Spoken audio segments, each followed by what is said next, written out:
26 simple ways parents should train their children. 26 simple ways parents should train their children. Okwan nkoko edunumesia oye memlemlemlemlemlemlem ayame se ba tembele mfado mfa tete namba. Inde ya part number 6. Part number 6. Ochede part 1 ye diablo. Part 2 ye diablo. Part 3 ye diablo. Part 4 ye diablo. Na part 5 ye diablo. Intinde be ye part number 6. Ene mentina nkosi de ye bopon na wo data. Na what time I do hwem eritie me no nyame nti onye kwada. Ye bobompa no fa pen and paper mo no mesi ba se mfa ma o. Ye wi abompa na ya kwohwe ndede no. No more the can ye 0544 1987 10. 0544 1987 10. And 020 34 89 031. 020 34 89 031. Ono oya WhatsApp number. WhatsApp number. A WhatsApp mfada obaba ebedi nkomo nyame so be sure papa.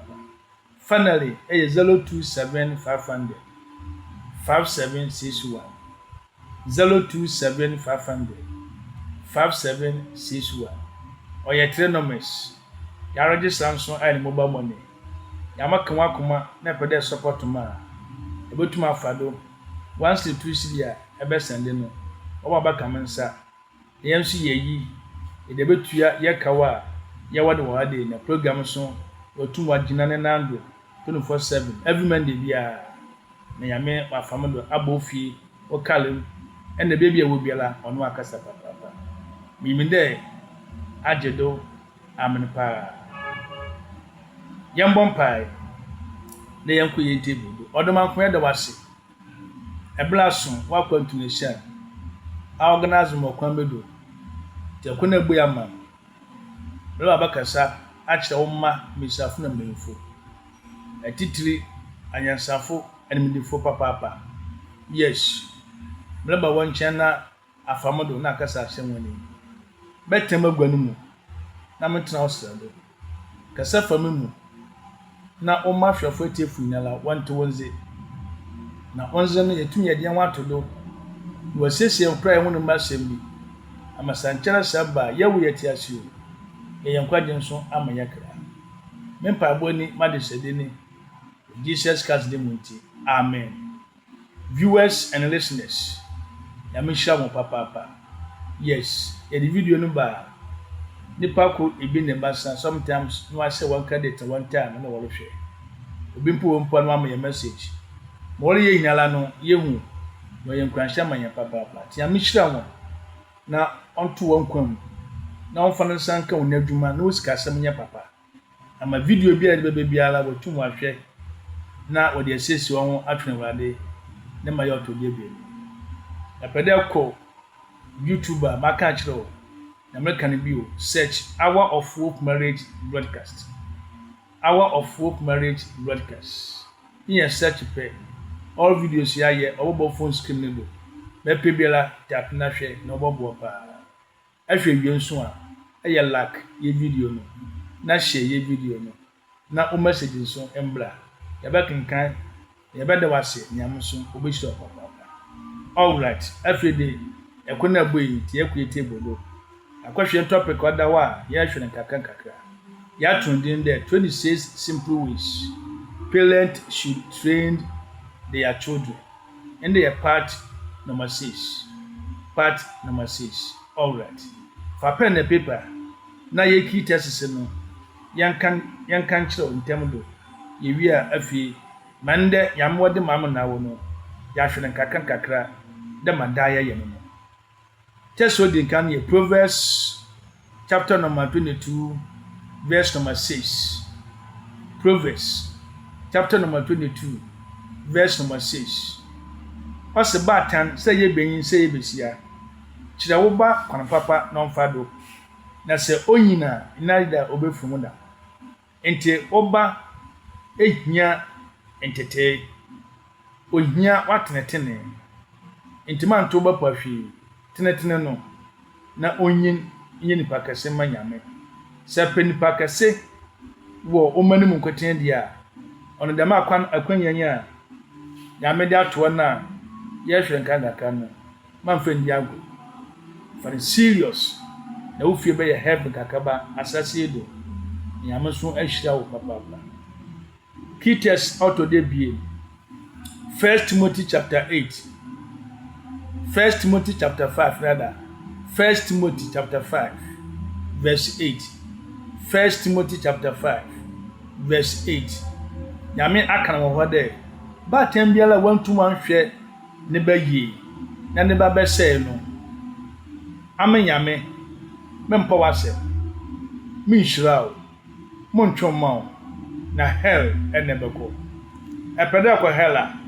no way manji ntum de beko hell ati because hell and the papa bi ene ho oje no fire plenty fire thousands fires ene ho nti man pray there ebeko bonsam je pray there ebeko nyankopon ni fie awofo ne heaven nyame se mofoma no oye majapade na mede amode ma hwewado no se obi a wantum anhwe ne bayi no obesei no o nyame se onfata mahima no nti bibia no ho a botum de amon wanso anjwe ewo papa very serious and painful and sad statement nyame odemanyapa afi finally Proverbs chapter 20 verse 11 Proverbs chapter 20 verse 11 nyame na asem se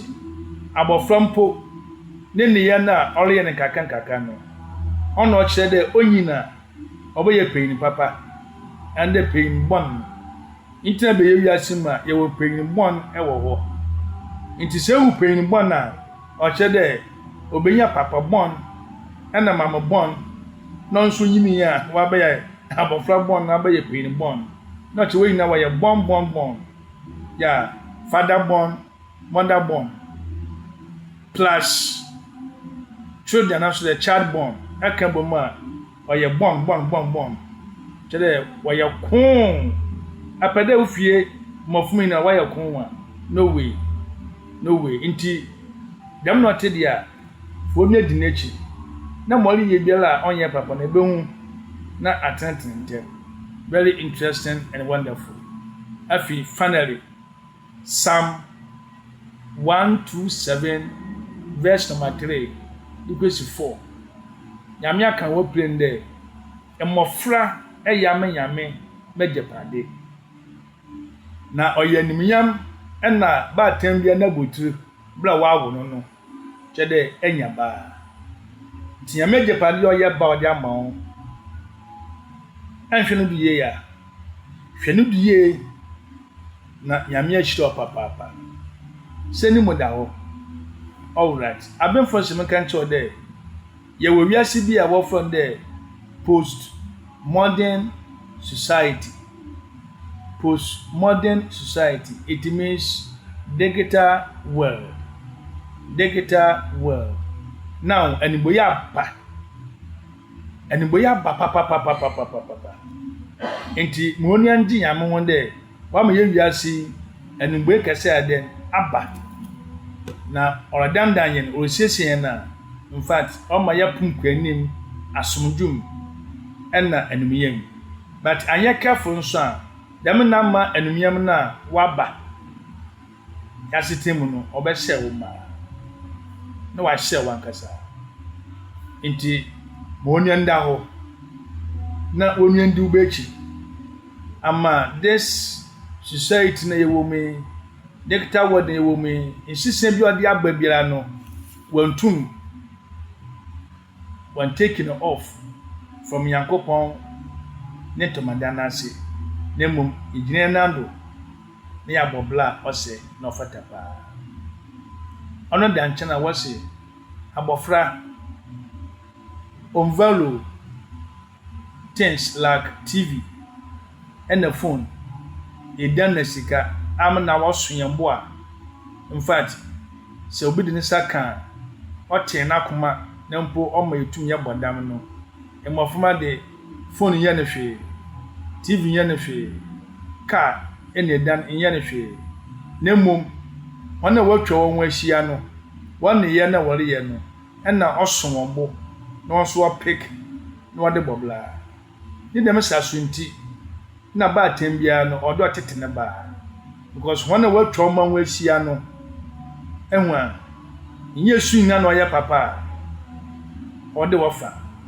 but won so kono wofa da ode suade bla wa ye moframa ni wodi anye enti se eyiwonu afire obada afi obenyin no kada mame wabomabo papa wabomabo da me abofra na se onye bebi gina no ye demand de onhwe ne mame onhwe ne papa because no di ya ode ne mame na papa wamboa no bre wanyi enti meyiwonu afire oba ne tete ho na mom wonu yanko oba ne bibia ho na why ni papa amanyame papa all that afide enoma nkoko aduonum esia abenfo de abato table do de amanawo yensua no kakra yemfantete yemma yemmanyini me yankase de debi yamaba oloja amanawo kwa asana aneja no yamafuma so wanyankwagene bi ama wankra yesua ni nkoko do enum 15 entinde yebehya sefiri 16 ni akọ 17 ni akọ 18 ntentententententia yewi a afi aba wonchen se wobi toda na de atodo na yenyala yesua de da hyenkran na yapon na yefimfam next week yetum yehia enti 16 no ekwana otodo du ehia ayame se ba tembia mfado onfantete ne ba no de enote fa pen and paper na membo ma it's all about release means abenfo say release your children say what you be ko prisoner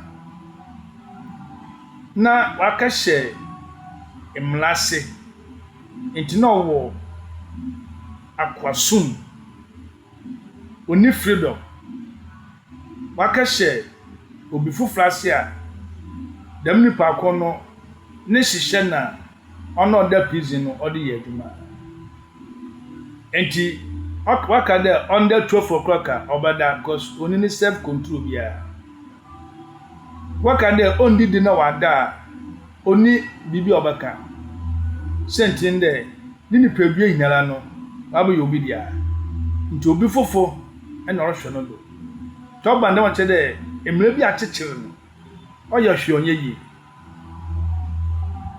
abenfosi ba tembia no menti tu ba de prisoner and obi a other prison tere man chechire ba man yekete wo bado baje what's no way nemo release sensano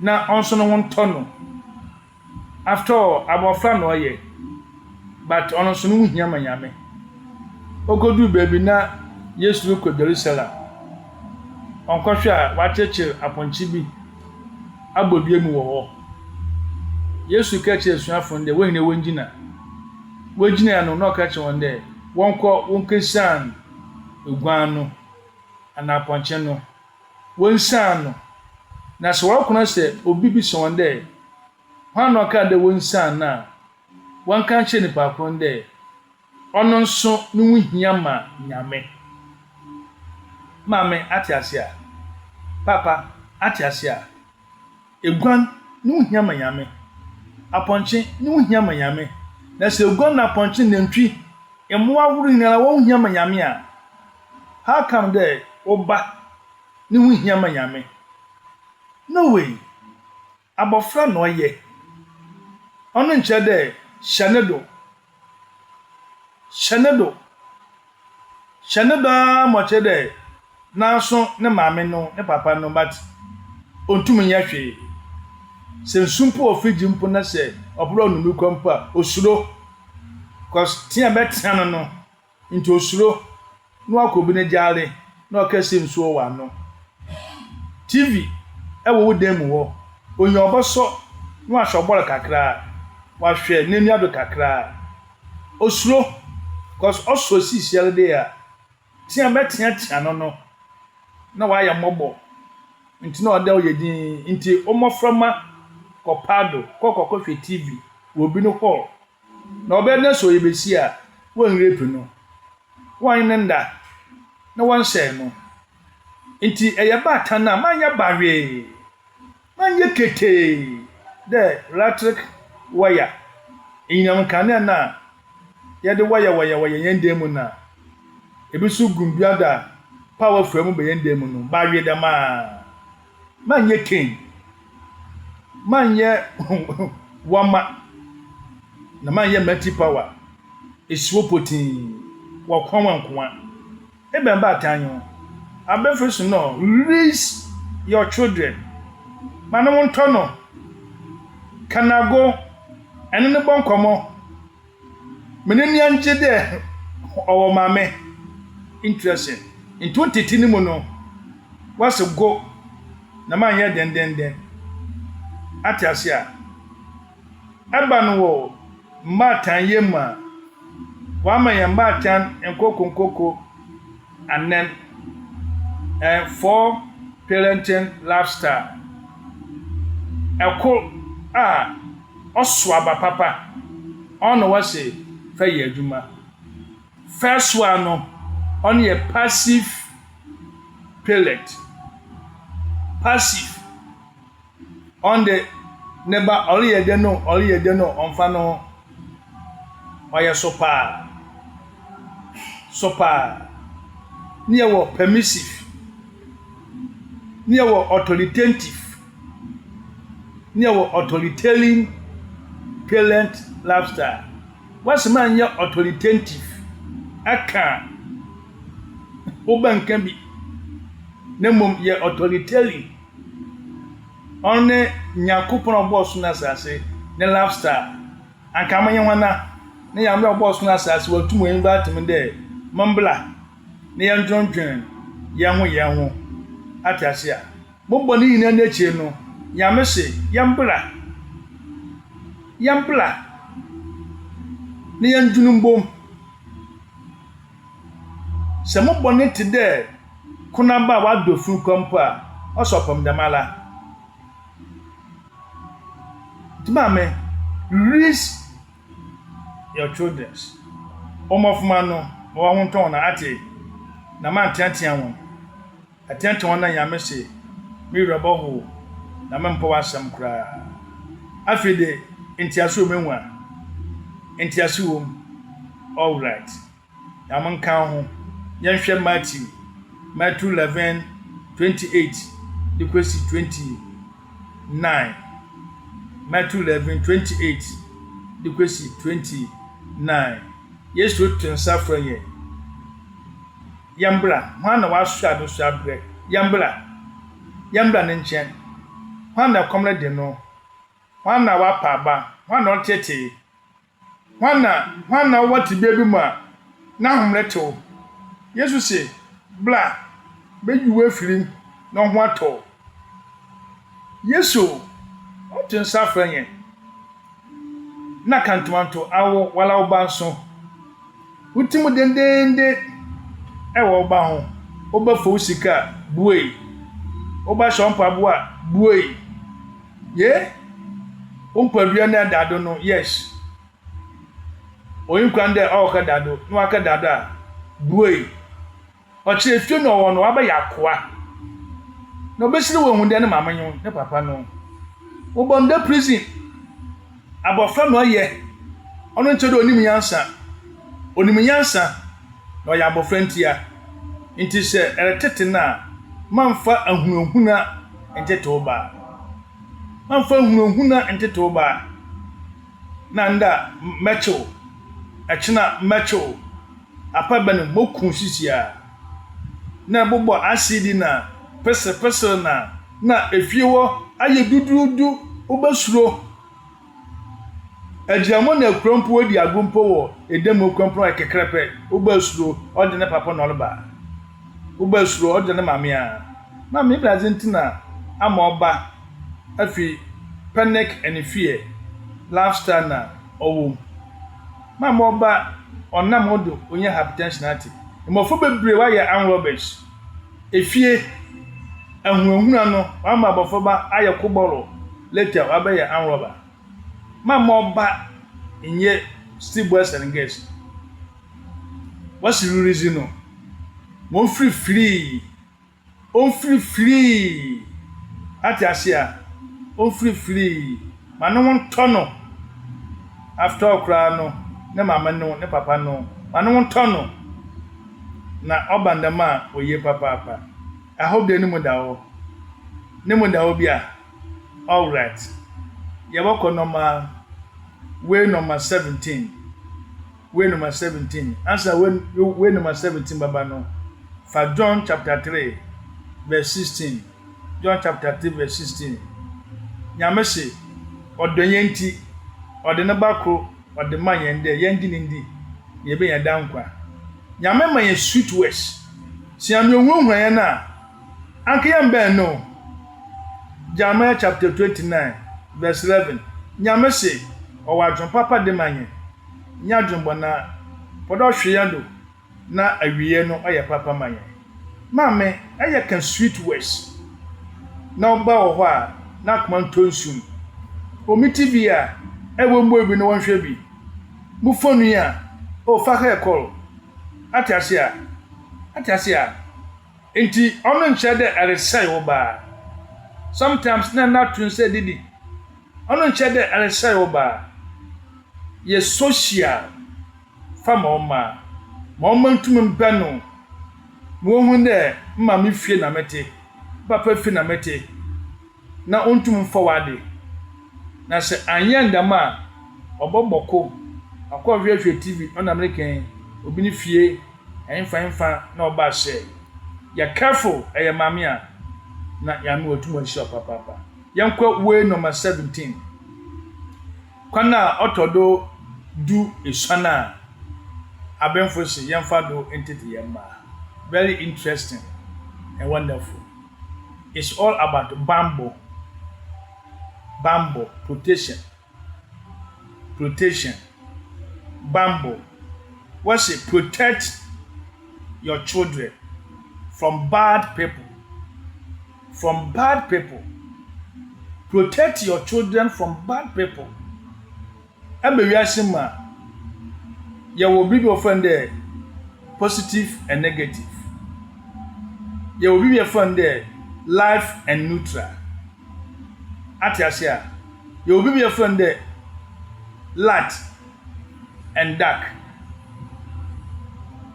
in the misasunti you are bad person and good person protect your children from bad people once na ye alomojate e wo fia ho basuwi be de hu be bi obone nam na tuma protect no for ba nyanko amatum a protect no atuma pano ba sentin de oyanyam na jepade nti ode wanso ahwene ye na no ambasa what's protect oba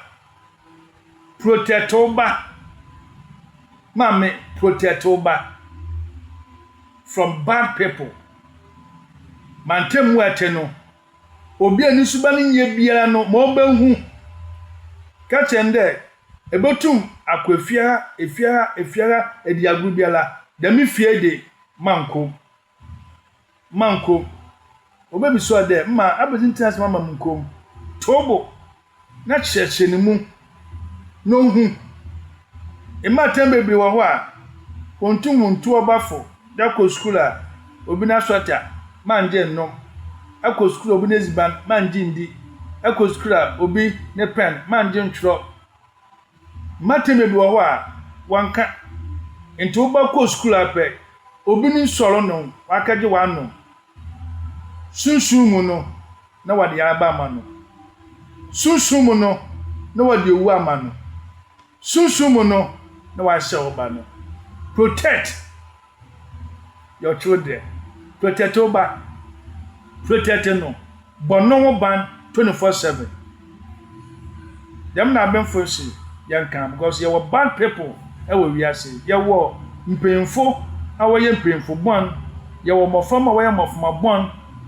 ye wo nipa we wiase a woye abonefo wotim yonwen wan kasampa wan bon komopa wan bon shoma papa wan tufu fopa obanim enso akanwado awon na chitin fom na afi ebono bande dame papa ya osoma o manko dame papa ya osoma o manko ebri bi na meba girl na mefiri kro mreba fie na on so ko school na michia no na chede ifia yo kentino about when dia odem sansu stia no na moko because how much me program we look at friend ntina ode okwala na michia no enti office school be no no catch him there dada nam say mmame cause we dey te mmame pa no so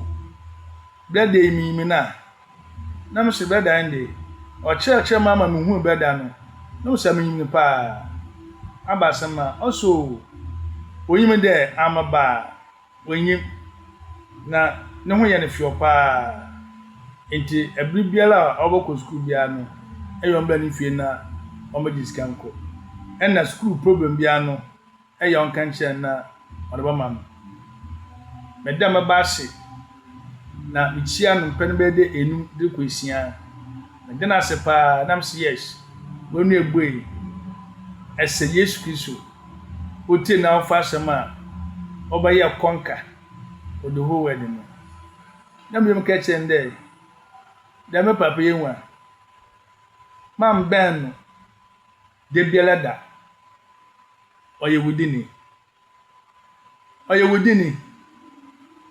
beside that o papa otuna de no nyame tiasi nam sum tiasi eri hia da sensu na monom a eba no mi man ko bia nchen ka di sika bia de edukotua school fees edukotua ban edikede no way was saku school fees ablafie ebe na nya adechia na akọ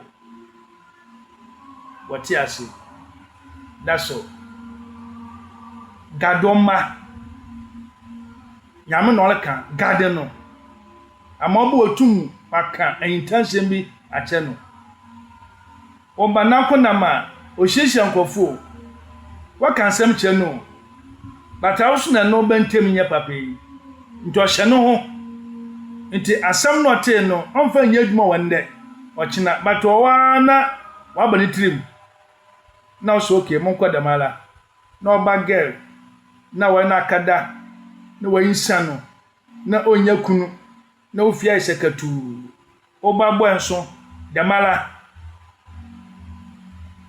gadoba na oba yeni papa finally what's it? Protect your children from bad people. Protect them from bad friends. Protect them from the Egyptians out there. Egyptians out there. Yewo kofu bi a hosu today. Egypt fo yam namreka ogusisi ne mu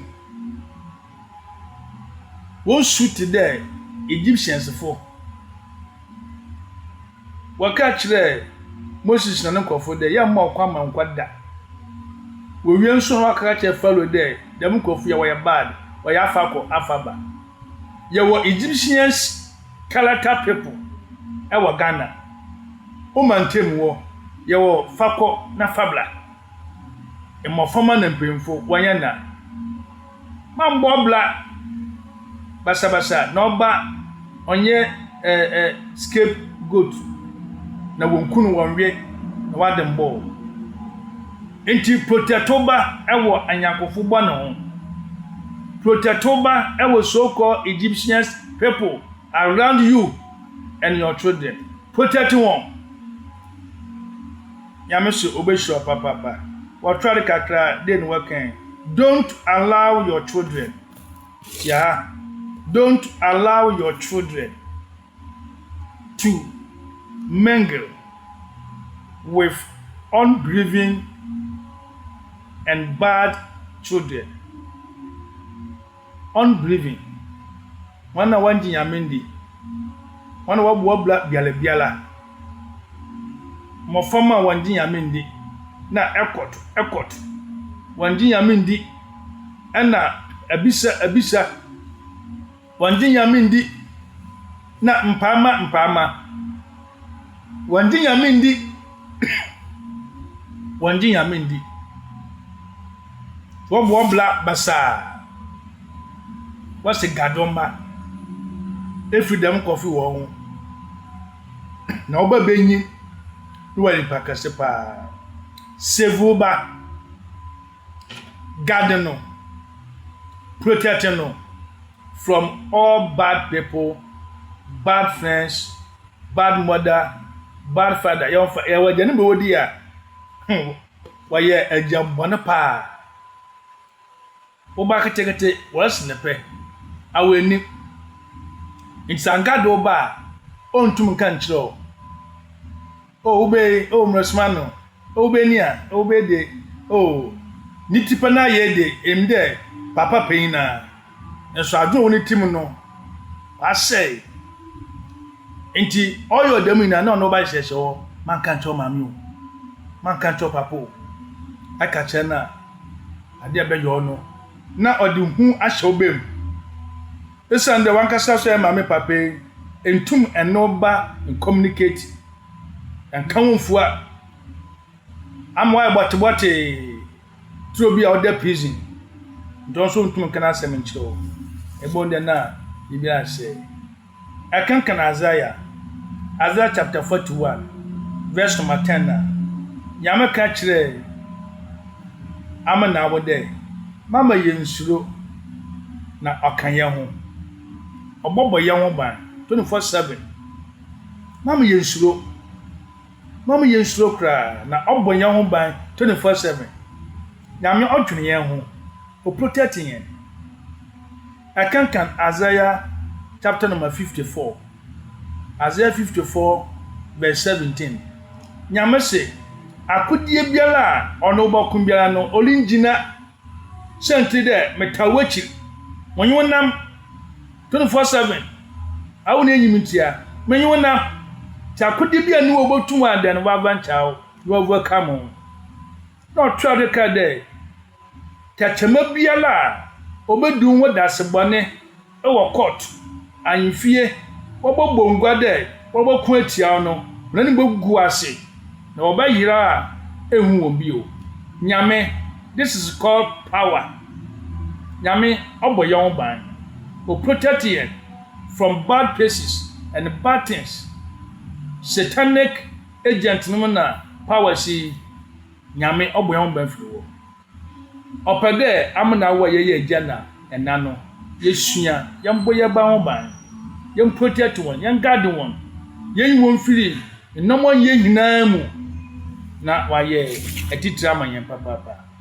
Finally we number 18 no chede meni wasi magbo phone answer ma obetum afra na afre o text message so betum aba no aba dem dai ye no na wa afi papa nti ekwa na otodo du awotwe aya ma hye mfa don tete yamba onene tete ya it's all about teach TEACH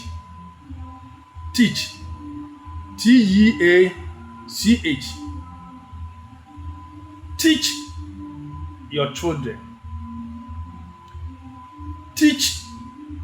children.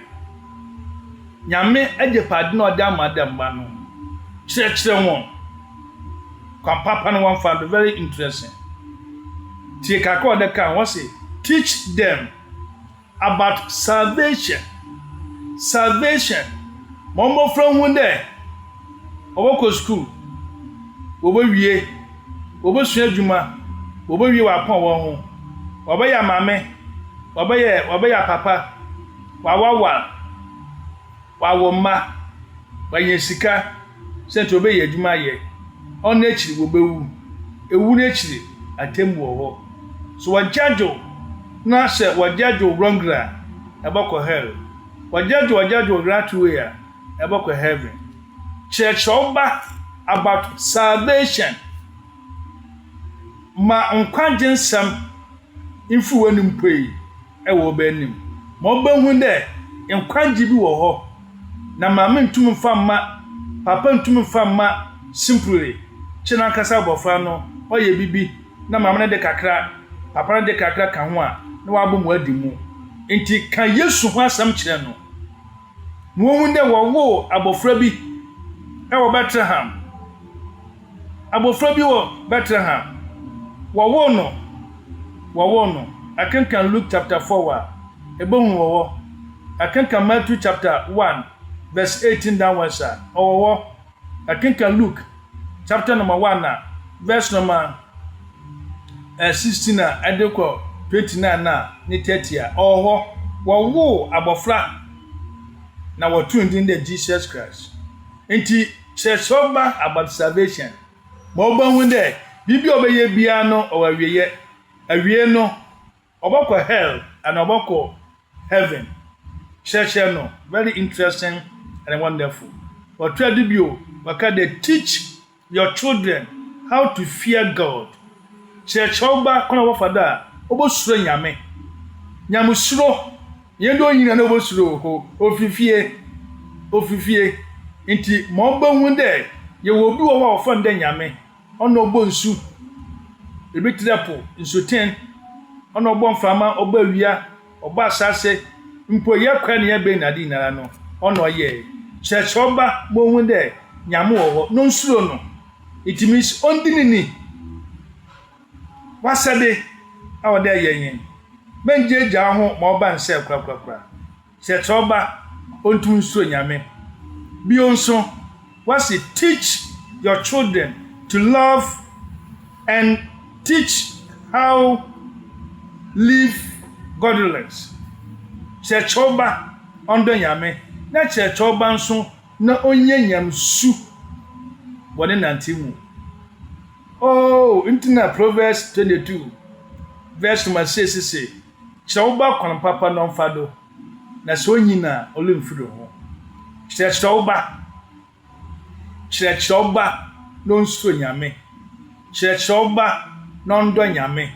Church oba no hu ko fada na babo no obo no nyamsuro ni nyame ablabo bi be den obofrim apei na obi akada abofrede no chede nyamsu ewo ne mu afi church oba na fi ohun de nkwaji bi wo nti ode obobla papa na dem na ama nkwa no ne saka Yesu obewi na osole intini yetiase a ya wodankwa kachira oba manfa bibia about salvation enkam oba se anya ndama oba no ba chire no but aye ndam dia no ba tompa papa finally what's it make the Bible the family text book ma omahunu de Bible no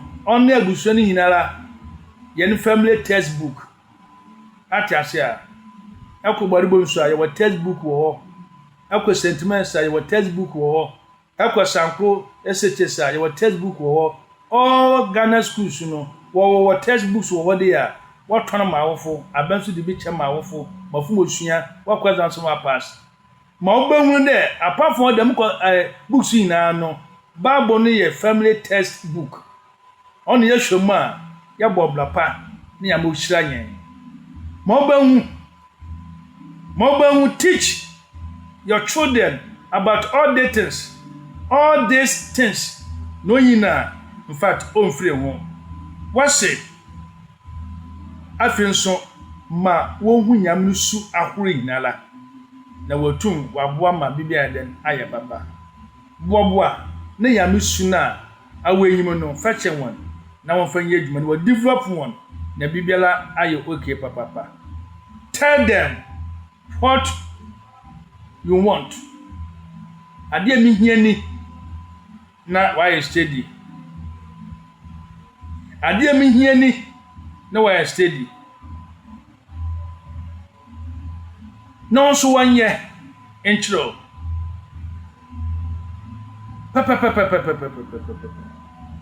ade hia kache won ade mpe kache won fanele no wase manfa bibiara nkam wo ba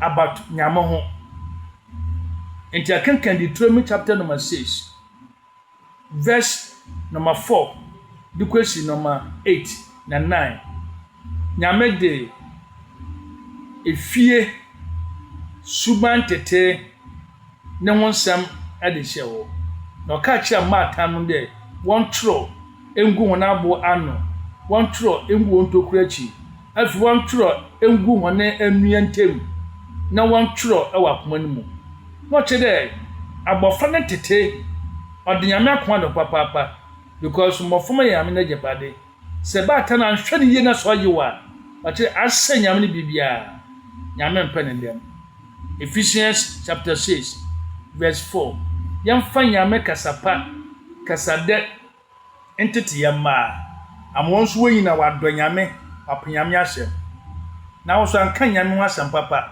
nti omofuma hu de nyame de oya bad person na mom abosomum na wawe nyina wonimu oba de 15 years and then 17 years onukro of da wato chefua wapai because o mami usu anye say apaye ne papa ni want to na kotonsa so ye sefufu so ye petitio na drugu wankasa wa mo na nde mofo papa ro yokun no edin segu na pampam o mofa no nko mami ibe nsu na edin edi nti aya ma o mofo ma wonim nyame nyame so no way kame nyame mo asam papa che o ma na onko wontrim onko ho akomam won fendi djuma na oboboa papa na dan kwanso aye nyina yende nyame hyehye obi biala onko obi biala ho wende mbiri mpempenso a odi ya beduri viewers and listeners Voice FM 93.9